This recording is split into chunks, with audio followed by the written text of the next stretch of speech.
Hi, honeys. It's Friday. I'm out running errands. I'm still trying to get acclimated and figure out what post office do I want to use, that kind of stuff. It's like, it was just a little fun trying to get acclimated. And one thing I'm having a really hard time adjusting to. I'm on the West Coast. Oh, let me turn the radio. I'm still working East Coast hours. So I work from 5 a.m. to 2 p.m. Now, normally I do my errands on Fridays. I leave around 9 in the morning and I get all my errands done. I get back by noon. And that's that. Well, I don't know. I can't explain what it is, and I just have to figure out how to enjoy it. But I hate running errands after lunch. It's a mental thing. I like to get it all done before lunch. Then I can get back. I can finish out my work day and start my weekend. So because I'm on these Eastern hours, I want to run errands at like 8 a.m. No one is open at 8 a.m. I will tell you that was one thing that was very misleading. I saw quite a few things on YouTube before I moved out here saying everything is open 24 hours a day out here. It's amazing. No. Where the hell is that? Because I need to find that part of town. Nothing is open in the morning. Fine, but it's just aggravating because I want what I want when I want it. I have no patience. The world should revolve around me, although it doesn't. And but no, in truth, I don't really think the world should revolve around me. But it's just kind of weird because I just thought things were open 24 hours a day out here, and maybe they are on the strip or something. I don't know, but they're not where I live. And so I'm just trying to figure out how to adjust to things not quite being the way I thought they would be. I know it sounds weird, but I do. I want to run my errands at, 7 or 8 in the morning. But now I have to kind of like refigure how I want to do everything because I need to be at work to make money when I'm out running errands right now because I couldn't go earlier. And I don't want to go in the afternoon. It's so hot, and that's when all the people are out driving around. And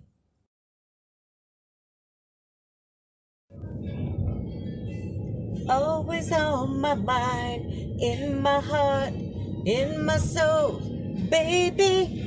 Sorry. I know. I'm terrible. What do you do, though? It's Chicago, okay? Like, I don't even want to turn this down to talk to you right now. I love this song.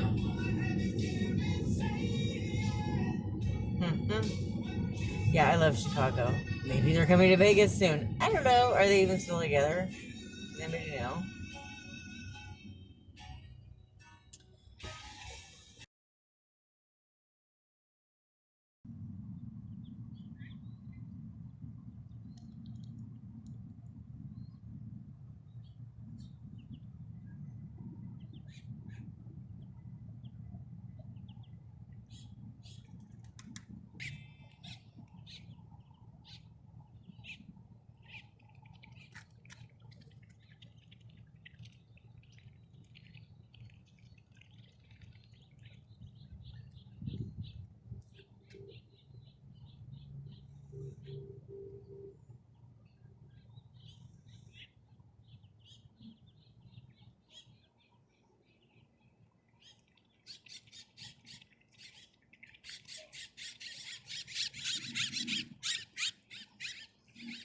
Are those baby birds that just flew by? Is that why they sounded so cute?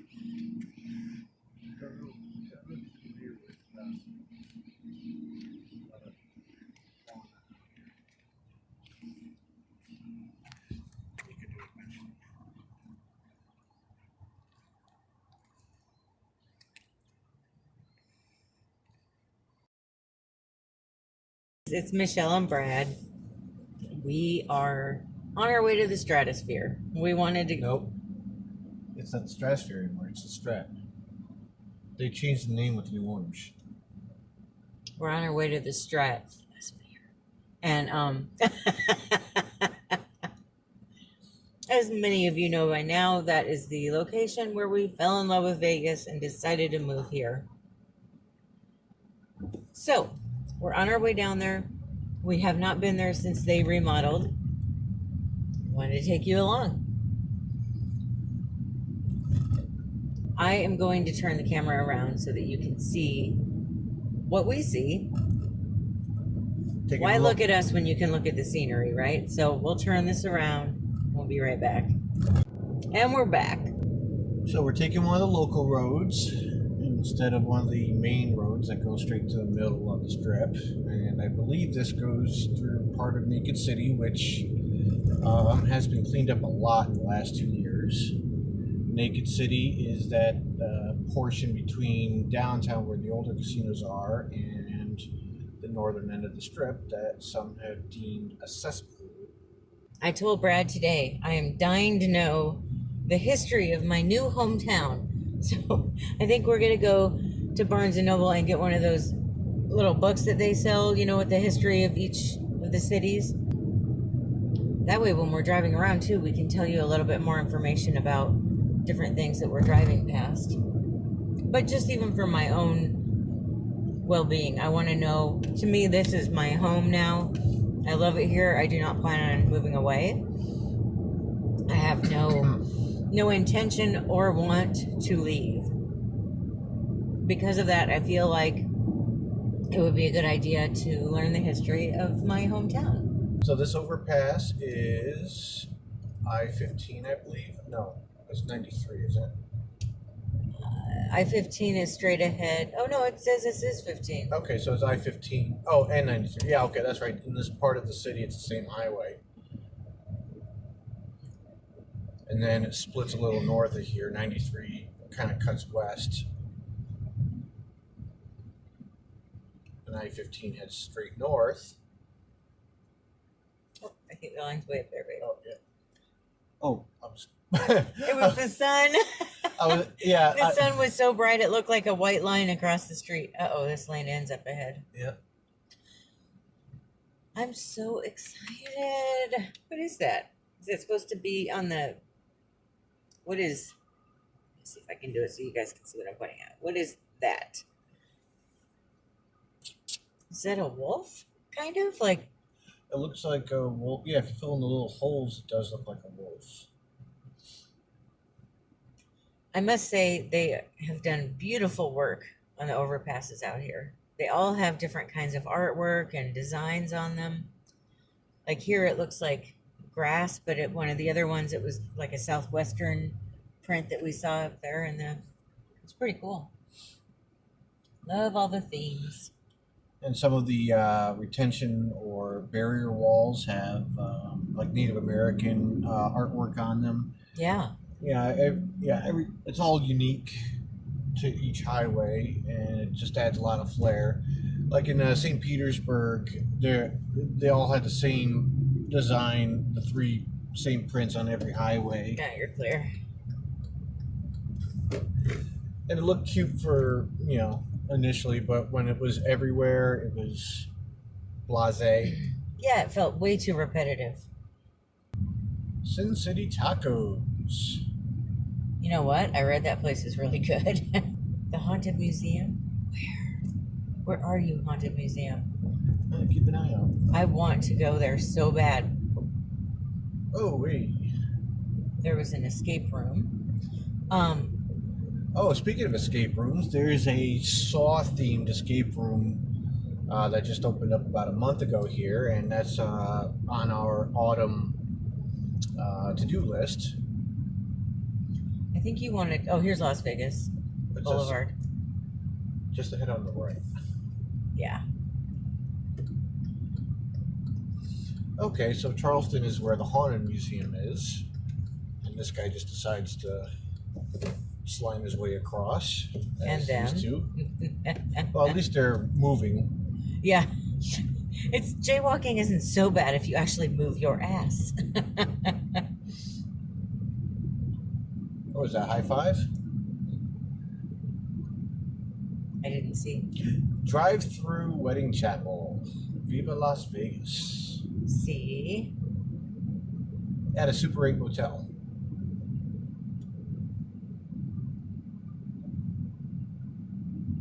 Ooh, an adult store.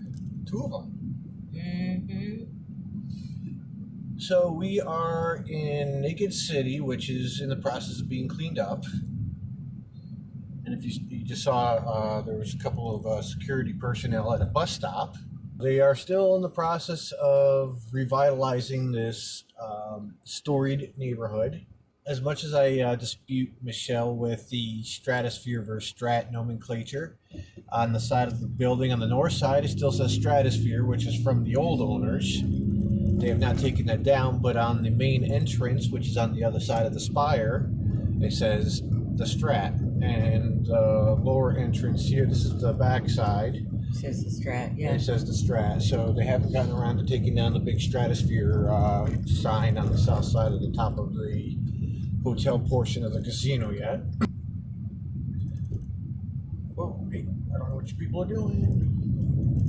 Well, that's where the Celestia is. That's in that tent that you just saw. I really want to see that. I think it looks really cool. It's like, looks like there's like dancing. I don't know if there's any nudity, but you can hold out hope. I'm sure about the recording because they'll take your phone. I don't know. I guess I can turn it off. Oh, look, here's those crystal blocks that you like. So this is where you go to sign up to go on a thrill ride. And then they have a picture section where you can pizza. And that's where you go for the lounge. How you doing? That's where you go for the top of the world sky lounge and to jump the sky jump. So they have an arcade over here.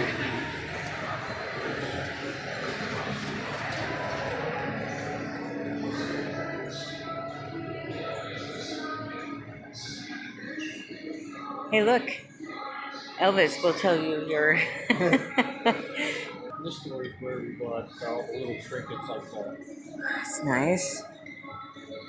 For $10.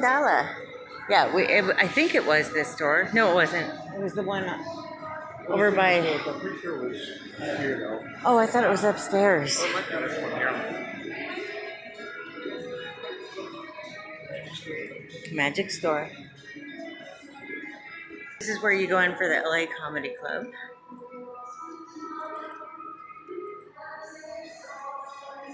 Deja Vu Love Boutique, Bradley. Oh, it looks like they have some plus size negligees for gals like myself with hips and ass. 75% off all clothing and hats. So you've got a Chicago food house right here. This is the same. That's the same, yeah. There's a tattoo shop. I swear it was around the corner right here. Yeah.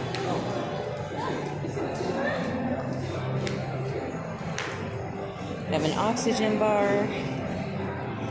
a McDonald's, a daiquiri bar.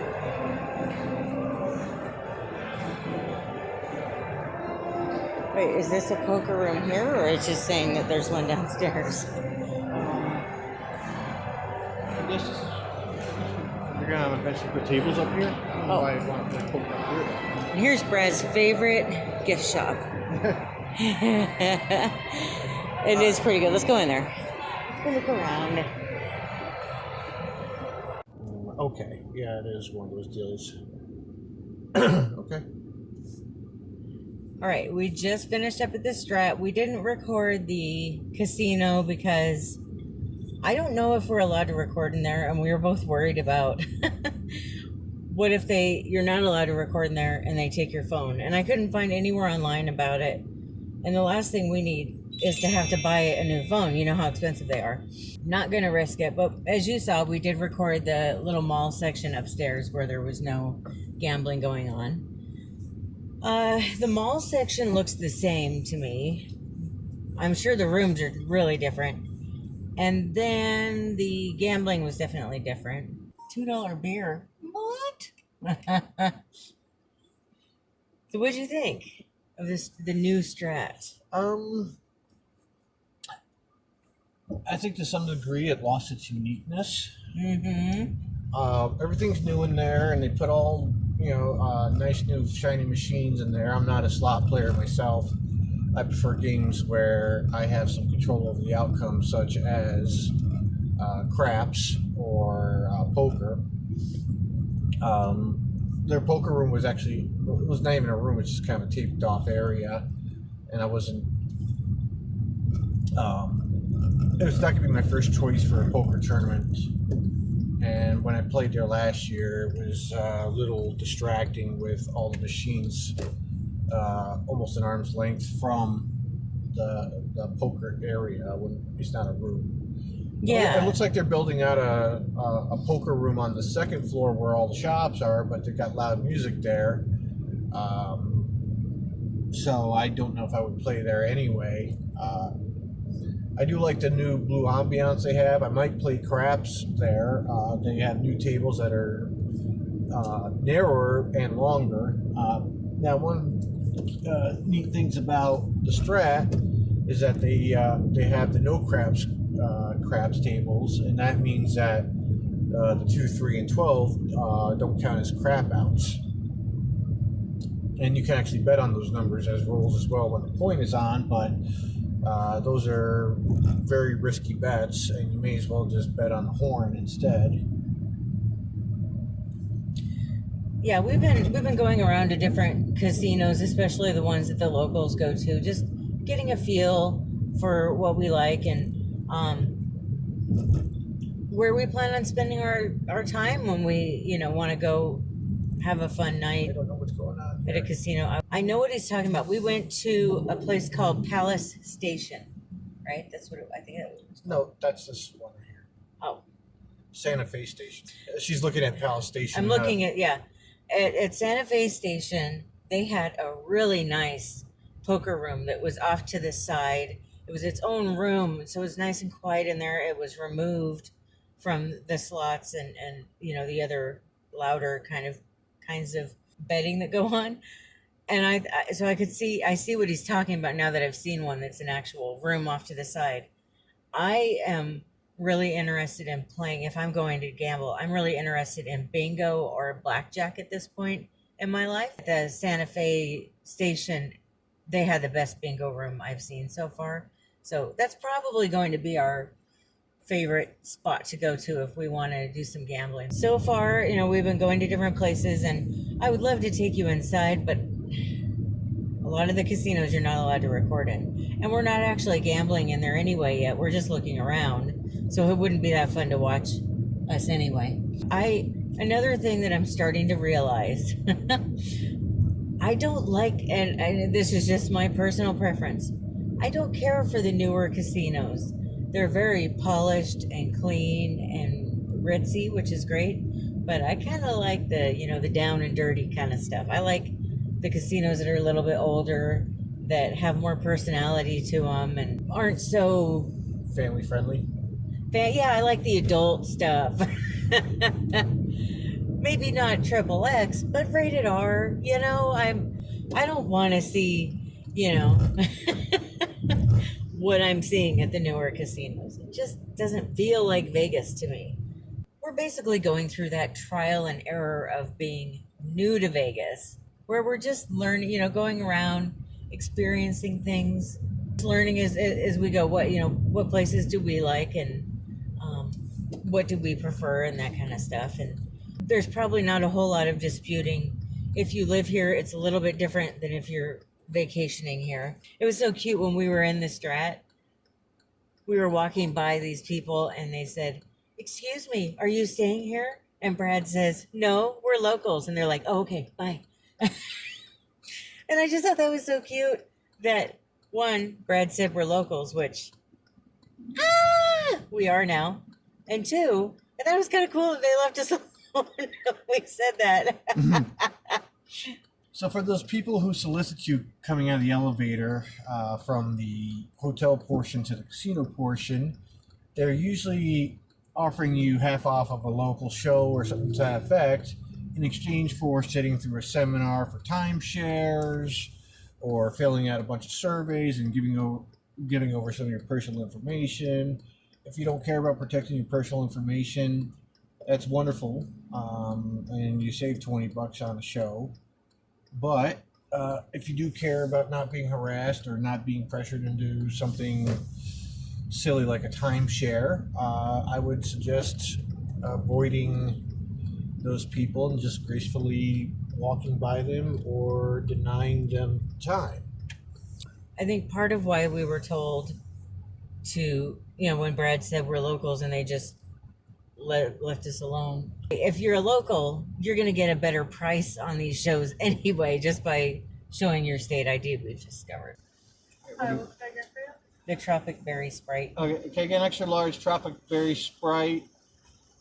You want a Coke for yourself? Yeah, no, that's all right, I'll share yours. Yeah, that's just a soda.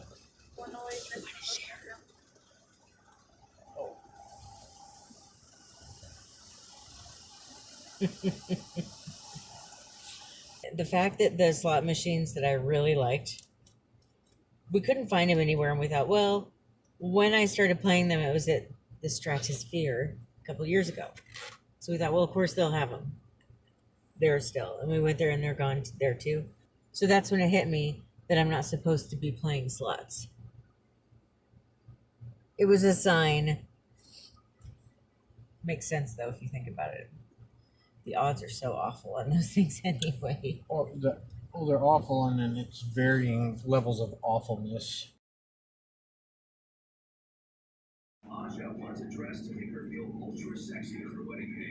Look at this pretty girl sunbathing, cleaning her fur.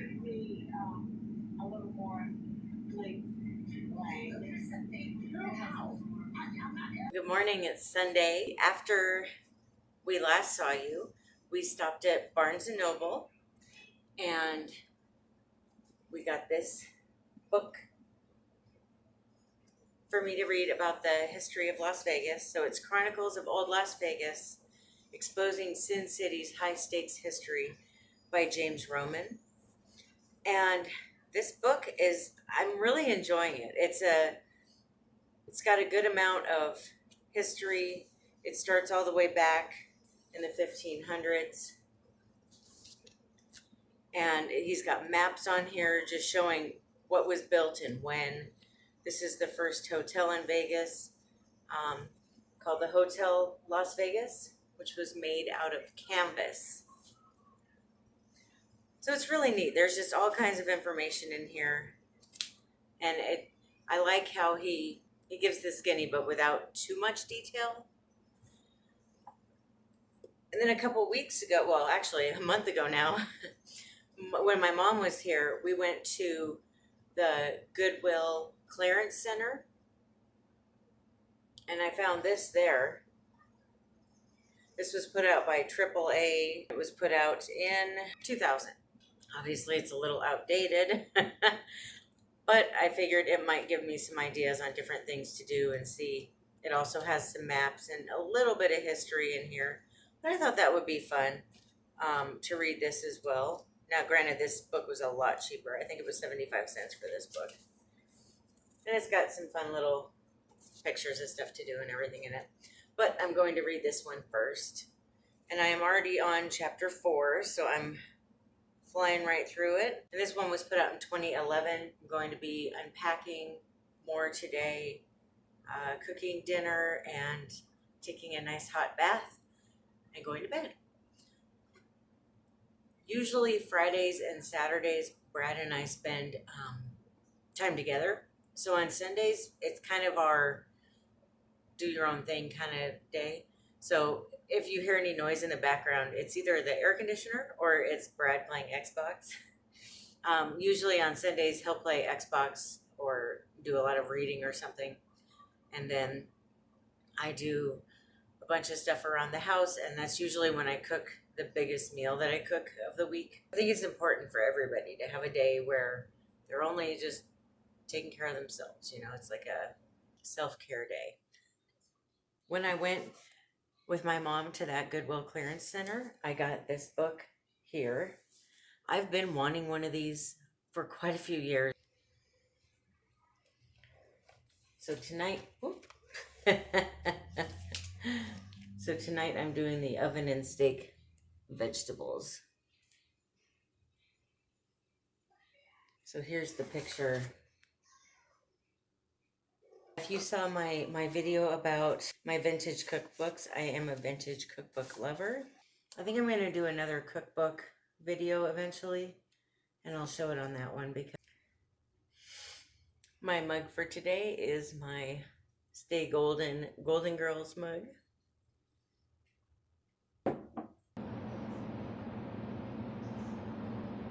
Well, I'm going to go do the dishes, unpack, cook dinner, take my nice long hot bath, do some reading, and I will be back on Wednesday with a clothing video. I've got a wantable box on the way, but I don't know when it will be here.